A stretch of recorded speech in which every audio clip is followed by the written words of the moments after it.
I think we need to go back to the spring when benefits were last increased. They went up by about 3-4% when inflation was at 10%. And at the time, Boris Johnson and Rishi Sunak said, it's all right, don't worry, because it will catch up. So what will happen is that next April 2023, you'll see the inflation measure of today in your benefits then. And in the meantime, they had some short-term emergency help for this winter. So that was the deal.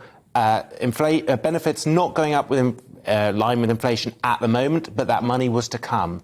And what's happening now is the new Conservative administration has just ripped that deal up. And this really matters because we're talking about people with the lowest amounts of money who need to spend on food and fuel. And those are the things that are rising in price fastest. We're not talking about families with lots of spare money when things go wrong. Some of the lowest, the people with the lowest incomes in the country get £80 a week for all their living costs, for their bills, for their food, for their clothes.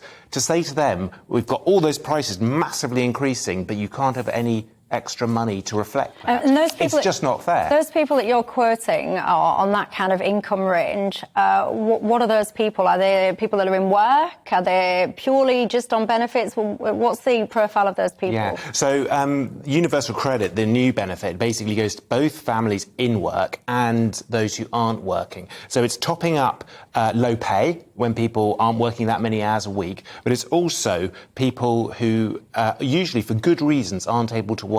So there are some people who are unemployed and looking for work, but most of the people getting that money are either disabled or they're caring for kids or they're caring for sick relatives. But I thought the disability payments, it was in law actually that the disability payments had to increase with inflation. So my understanding of it was that the disability side of things was taken care of in terms of increases with inflation. I mean, feel free to correct me if I'm wrong.